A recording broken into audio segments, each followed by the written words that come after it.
The 42nd chapter of the book of Isaiah in the Bible clearly foretells the coming of an Arabian prophet, specifically Prophet Muhammad, peace and blessings be upon him. Isaiah describes itself as a prophecy about the future. The former things have taken place, and new things I declare. Isaiah describes a very special person that God will send. My servant, whom I uphold, my chosen one in whom I delight. At least 3 of the names of the Prophet Muhammad are mentioned: servant, chosen one, and in whom I delight. Prophet Muhammad is known as God's servant. In Arabic, Abdullah. Chosen one is Mustafa in Arabic. This is another of the names of the Prophet Muhammad. The one in whom God delights in shows that this person is beloved to God.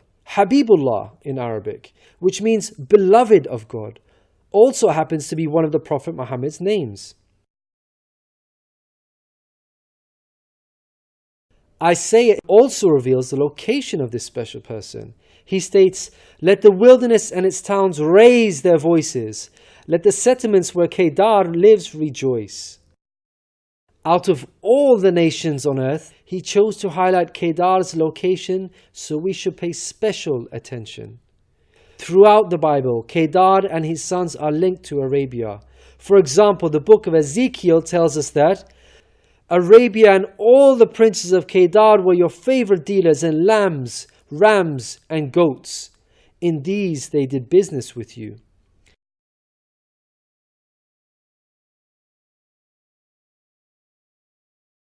Isaiah goes on to narrow the location down further to a specific city within Arabia. He states that the people of Selah should sing for joy. Let them shout from the mountaintops. The place Selah pinpoints the exact location in Arabia. The place being spoken of is the city of Medina in Saudi Arabia, because Selah is the name of a famous mountain in Medina. Medina was the city of the Prophet Muhammad.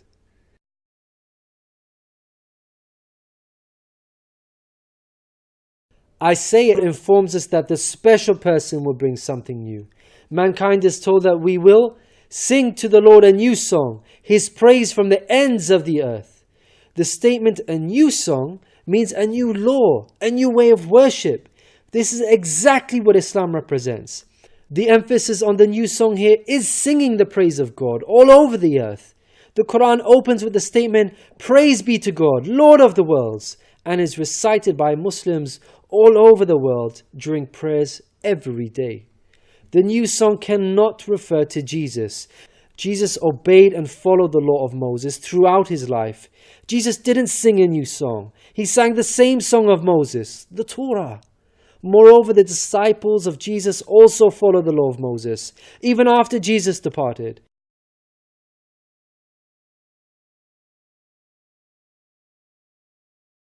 Isaiah emphasizes the universal mission of the coming person by mentioning that he will be made a covenant for the people and a light for the Gentiles. Gentiles means non-Jews. The Quran confirms the Prophet Muhammad, peace be upon him, was sent to the whole of mankind, Jews and Gentiles alike. In the Quran, God tells us, "We have sent you, O Prophet, as a bearer of glad tidings and a warner for the whole of mankind, but most people have no knowledge." The verse in Isaiah cannot apply to Jesus, because in the Gospel of Matthew, Jesus said, "I was sent only to the lost sheep of Israel." Isaiah further states that he will lead the blind by ways they have not known. Along unfamiliar paths I will guide them. The pagan Arabs at the time of the Prophet Muhammad fit this description perfectly, because they had not been sent a messenger prior to Muhammad. The Quran bears witness to this. God states that Muhammad was sent to warn a people to whom no warner has come before. The verse in Isaiah cannot apply to Jesus, because his people, the Israelites, had already received a multitude of prophets from God. Isaiah emphasizes that this special person will be sent to those who trust in idols, who say to images, "You are our gods." The whole of Arabia at the start of Muhammad's prophethood consisted of idol worshippers. Again, this cannot be a reference to Jesus because his people, the Israelites, were monotheists and not idol worshippers. Moreover, Jesus explicitly told his disciples to stay away from the idol-worshipping Gentiles, the exact opposite of Isaiah. The Gospel of Matthew tells us that these 12 Jesus sent out with the following instructions: do not go among the Gentiles. Isaiah states that this special person will be a warrior and will go forth as a mighty man. He shall stir up jealousy like a man of war. He shall cry, yea, roar. He shall prevail against his enemies. Throughout history, God has dealt sternly with those who are sent guidance and persist in disbelief.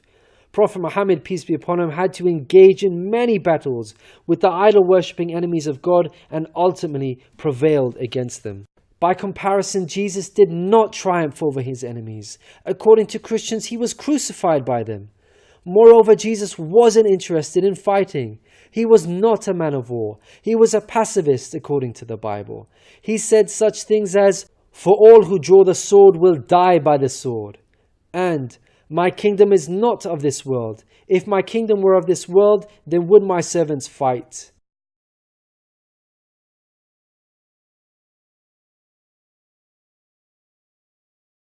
Isaiah gives us a list of momentous achievements for this special person.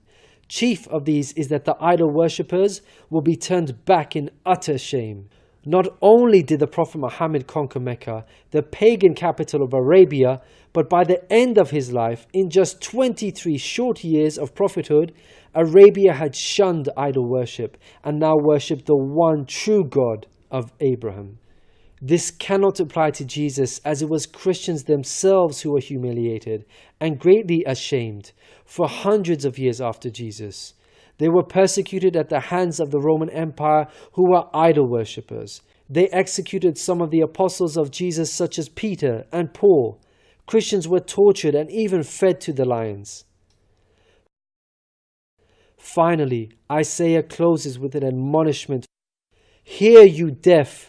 Look, you blind, and see. You have seen many things, but you pay no attention. Your ears are open, but you do not listen. Which of you will listen to this or pay close attention in time to come?" It seems clear that the deaf and blind are those who reject Prophet Muhammad, peace be upon him. Who among you will heed God by acknowledging him? Who will listen and pay close attention in time to come? الذين يتبعون الرسول النبي الأمي الذي يجدونه مكتوبا عندهم في التوراة والإنجيل يأمرهم بالمعروف